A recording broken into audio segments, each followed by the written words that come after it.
Na mtazamaji, karibu katika habari ya kutwa nzima ya leo hapa Channel 10 Plus. Tutakuwa na Pauline Mvungi. Nitakuangazia upande wa habari za kitaifa, kimataifa, michezo na burudani. Karibu. Naibu Waziri Ofisi ya Waziri Mkuu, Elimu, Tawala za Mikoa na Serikali za Mitaa, TAMISEMI, Reuben Kwagilwa ameridhishwa na kasi ya ujenzi wa barabara ya Utili Mande kilomita 14 kwa kiwango cha lami kwa gharama ya shilingi bilioni 16 katika halmashauri ya mji wa Mbinga mkoani Ruvuma, ambayo inakwenda kufungua fursa za kiuchumi kutokana na wakazi wa maeneo hayo kwa wazalishaji wakubwa mazao ya biashara na chakula. Ditanyoni kutoka Ruvuma na taarifa zaidi. Akiridhishwa na kasi ya ujenzi wa barabara hiyo, Naibu Waziri TAMISEMI Kwagilwa amesema ni mradi wa kimkakati kwa maeneo ambayo yanabeba uchumi wa kilimo katika kuwasaidia wakulima kutoa mazao shambani na kuyafikisha sokoni. Hivyo mkandarasi ametakiwa kukamilisha kwa wakati na kwa viwango. Pindi mvua zitakapotupa ahueni, aongeze idadi ya wataalamu hapa kwa maana ya manpower, aongeze vifaa hapa, lakini aongeze na muda wa masaa ya kazi, ili tuweze kutimiza lengo la Mheshimiwa Daktari Samia Suluhu Hassan la kuwahudumia wanambinga, kuitoa kahawa yao milimani, kutoa maparachichi yao milimani, kutoa maharage yao milimani na kutoa ndizi zao milimani ziweze kuyafikia masoko na kuvifikia viwanda. Awali akitoa taarifa ya ujenzi, meneja wa wakala wa barabara za mijini na vijijini TARURA mkoa wa Ruvuma, Mhandisi Sylvester Chenengo, amesema mradi unatekelezwa kwa miezi 18 na unatarajia kukamilika Mei 2026 na umefikia asilimia 69, huku mbunge wa jimbo la Mbinga mjini Jonas Simbunda akishukuru serikali kwa ujenzi huo. Gharama ya mradi huu ni shilingi bilioni 16 na milioni 500. Kazi zilizopangwa kufanyika ni pamoja na ujenzi wa barabara kwa maana ya kipande chote cha Utili Mahande chenye kilomita 14.4. Lakini pia tutajenga mitaro kwa ajili ya kutoa maji barabarani ili barabara yetu iweze kudumu. Pia tutafunga taa za kumulika barabarani 104 na mwisho kabisa tutaweka vituo vya mabasi 12 kwa maana ya kuwa na seti 6, viwili kila kituo. Utufikishie salamu zetu kwa Mheshimiwa Dr. Samia Suluhu Hassan, Rais wa Jamhuri ya Muungano wa Tanzania, kwamba tunamshukuru kwa kutuletea mradi huu mkubwa. Na hapa baadhi ya wananchi wanaeleza changamoto ambazo walikuwa wanapitia kabla mradi huo unaofadhiliwa na Umoja wa Ulaya kupitia mpango wa AgroConnect kuanza ujenzi wake. Kuna changamoto pengine kama mvua ikishanyesha, yani mazao waga tunalazia njiani, yanakata siku 2-3 njiani, hapo tunapata tena taabu kulinda huko njiani. Na hata sisi wenyewe tulikuwa tunapitia na maradhi madogo kwenda kusafiri kwenda sehemu za huduma, tulikuwa tunapata changamoto kama hiyo. Kwa sababu unakuta kwamba mtu inabidi aende hospitalini, lakini huenda pengine anaweza yakamtokea matatizo hata njiani. Nikiripoti kutoka katika barabara hii ya Utili Mande iliyopo katika halmashauri ya wilaya Mbinga mkoani Ruvuma, Ditanyoni, Channel 10. Naibu Waziri wa Ujenzi Mhandisi Godfrey Kasekenya amewasisitiza viongozi wa wilaya ya Rumeru kumsimamia ipasavyo mkandarasi anayejenga barabara kwa kiwango cha lami kati ya Mianzini hadi Ngaramtoni baada ya serikali kukamilisha malipo ya shilingi bilioni 3.5 kwa wananchi zaidi ya 500 waliokuwa wakidai fidia. Madai ya fidia yalichelewesha kukamilika kwa ujenzi wa barabara hiyo ambayo sasa inatakiwa iwe imekamilika ifikapo Julai 16 ya mwaka huu. Tupate taarifa zaidi.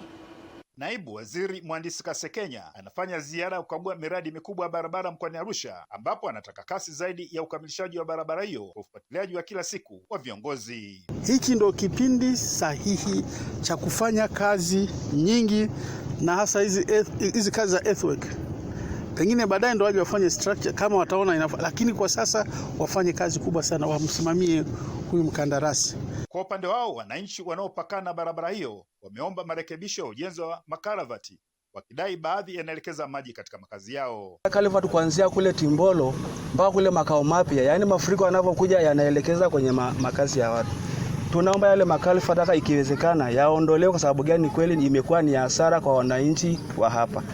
Tunaomba basi Mheshimiwa Waziri afikishe basi, kwa sababu tumekuwa na changamoto nyingi za barabara.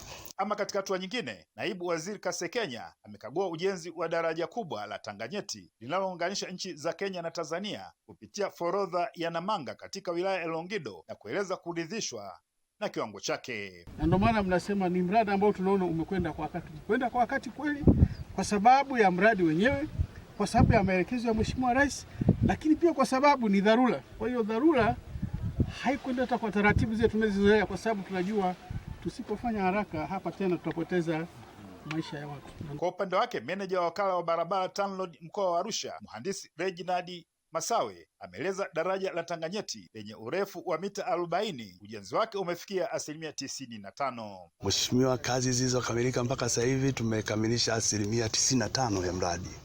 Kama unavyoona wako katika tabaka la mwisho sasa la kuweka lami nyepesi na baadaye tuweke surface dressing juu, asphalt concrete juu, ili tuweze kufungua barabara hii iweze kupitika na tubaki na kazi ndogo ndogo sasa za protection kama unazoona tulivyokuonyesha darajani.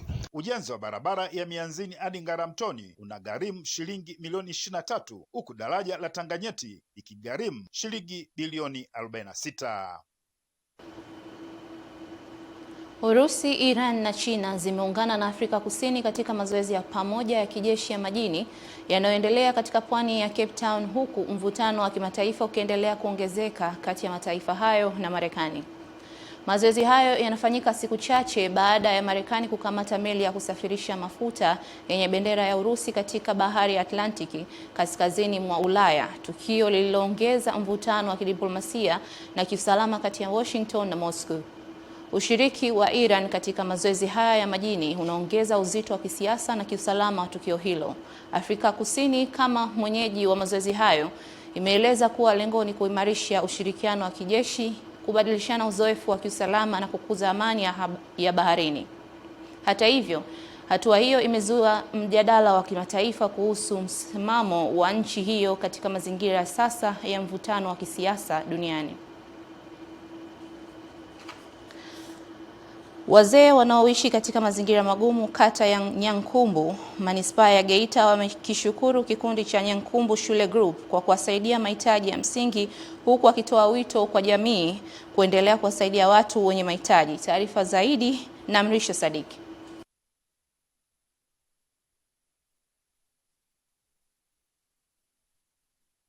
Wazee hawa kutoka maeneo mbalimbali ya kata ya Nyankumbu wamekishukuru kikundi cha Nyankumbu Shule Group kwa kuwashika mkono. Kwa sababu sisi tunashukuru kwa sababu tunatuinua, tunapata heshima ya kutosha. Kwa sababu tulikuwa tunategemea hivi mtatupatia kidogo kitu.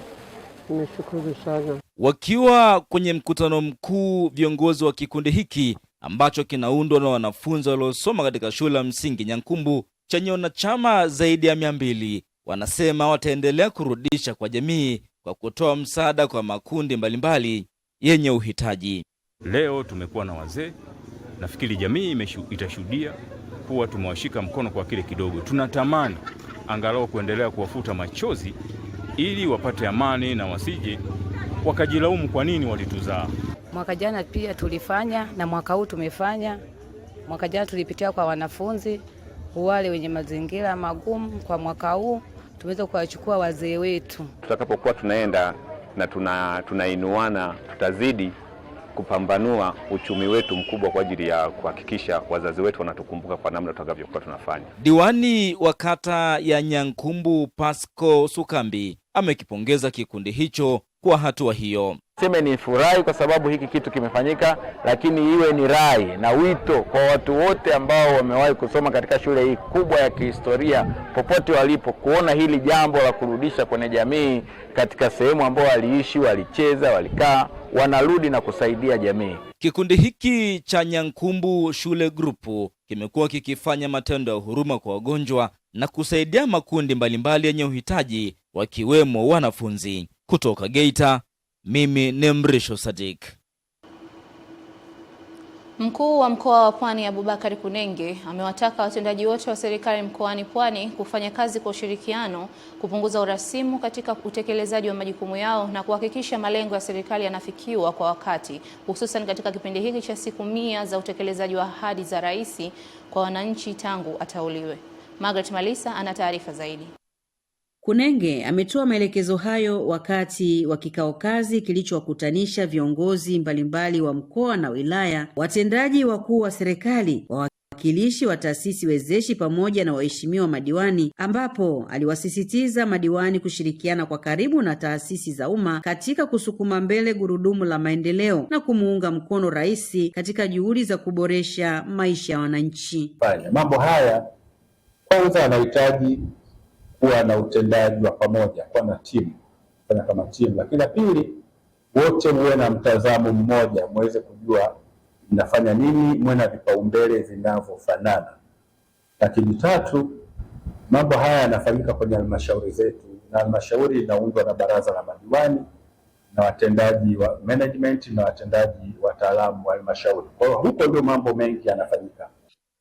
Aidha, mkuu huyo wa mkoa alisisitiza umuhimu wa kuwa na utekelezaji wa pamoja, mtazamo mmoja na vipaumbele vinavyofanana miongoni mwa wadau wote wa maendeleo ili kufanikisha kwa vitendo malengo ya maendeleo ya mkoa wa Pwani. Kwa kujaribu kuwaonyesha wajue mwelekeo wa uchumi wa dunia, kwa sababu sasa hivi tunazungumzia ushindani wa kiuchumi na vita za kiuchumi katika ngazi ya kimataifa. Kwa mfano, unapopata wawekezaji, sisi tuna wawekezaji wengi, tuna viwanda vingi, lakini wawekezaji hao wanatakiwa na nchi nyingine za Afrika. Huu ni mwendelezo wa vikao kadhaa kwa mkuu huyu wa mkoa wa Pwani Abubakar Kunenge kukutana na wadau hao kwa lengo la kutoa mwelekeo wa kusisitiza uwajibikaji na kuhakikisha kila mmoja anatekeleza majukumu yake kwa ufanisi katika kutimiza ndoto ya Rais Samia Suluhu Hassan ya kuwaletea wananchi maendeleo endelevu. Margaret Malisa, Channel 10.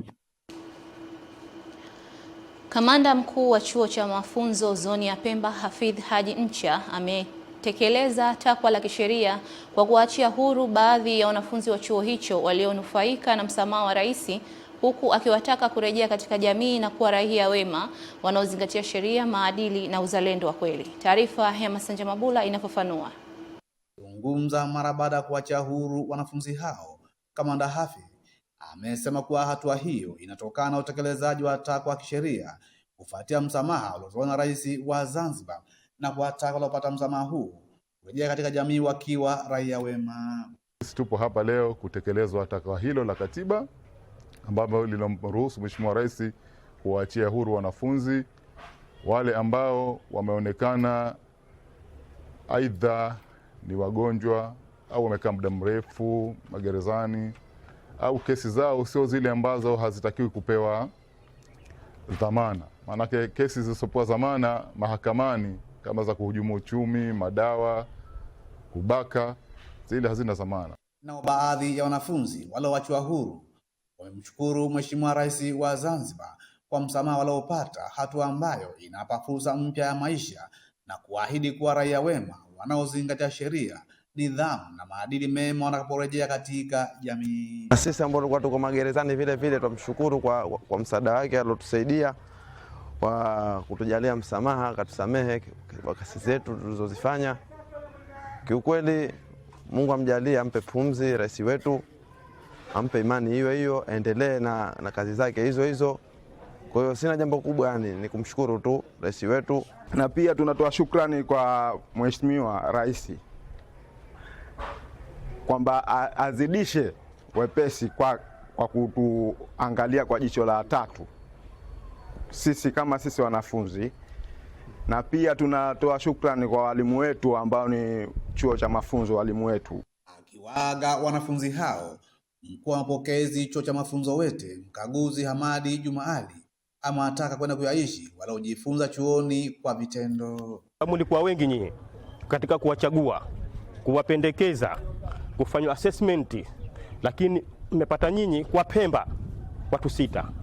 Kwa wote kwa Zanzibar watu 17.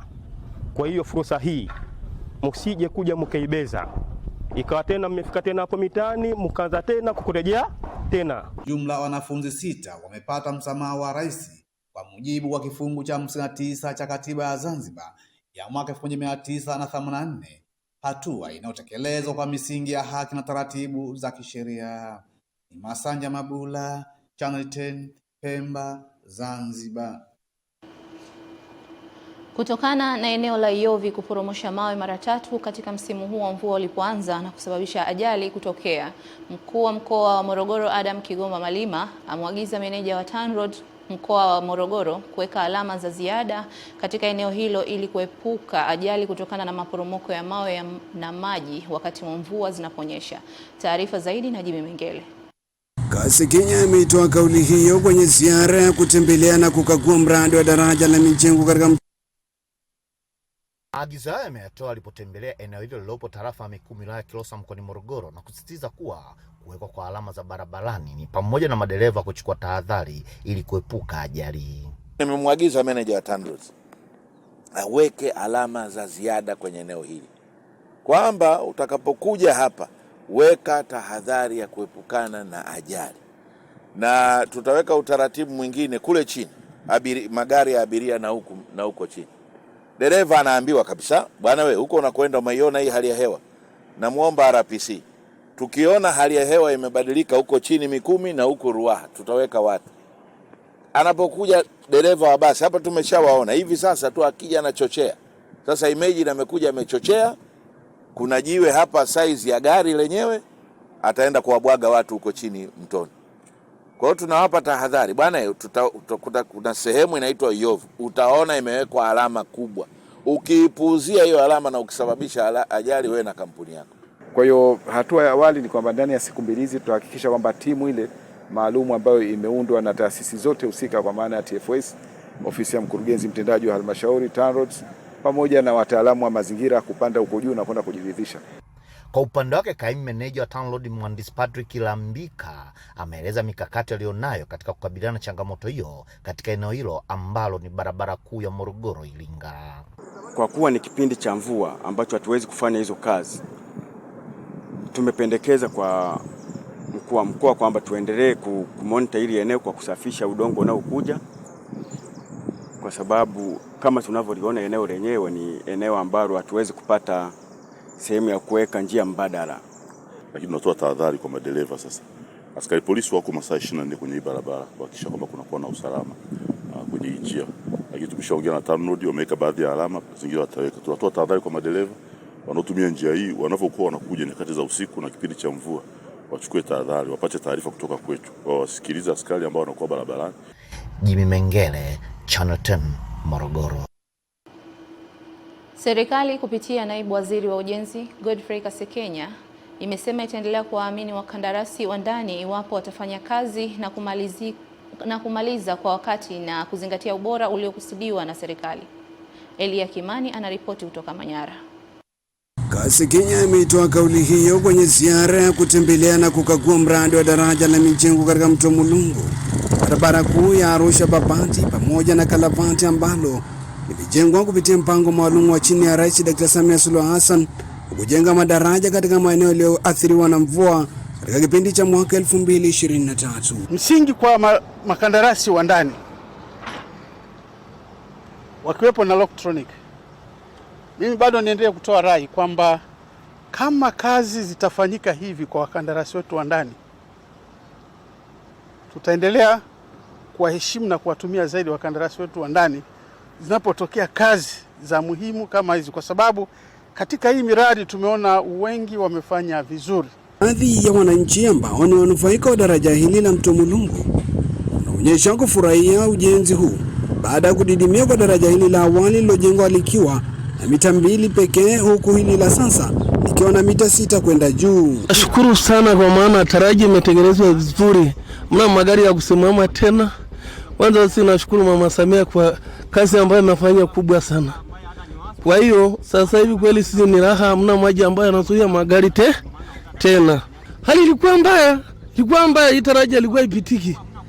Karibu kabisa hamna magari ilikuwa yanasimama katika hapa kuanzia Minjingu mpaka Mdori. Magari kupita ni ngumu. Minjingu kwa kweli imetuokoa sana kwa sababu changamoto ilikuwa ni kubwa hapa. Ila kwa sasa naona imefikia sehemu ambayo sisi tunaona kama tuko huru sasa katika barabara hii. Kwa kweli wakandarasi wamejitahidi sana na serikali vile vile tuipongeze kwa kujua changamoto za madereva barabarani. Tumefurahi sana kupata daraja la namna hii, maana hali hapo nyuma maji yakifurika kulikuwa hakupitiki. wananchi walikuwa wanapata tabu. Daraja la Mijingu limejengwa kwa shilingi bilioni 6 na serikali ya Tanzania. Kutoka wilaya Babati mkoani Manyara, mimi ni Elia Kimani, Donaldton. Mstahiki meya wa manispaa ya Kibaha Dr. Mawazo Nikas amewahakikishia wananchi wa manispaa hiyo kuwa na tabasamu katika kipindi cha uongozi wa Rais Samia Suluhu Hassan, kwani serikali imejipanga kikamilifu kutatua changamoto zinazowakabili katika maeneo mbalimbali. Margaret Malisa ana taarifa.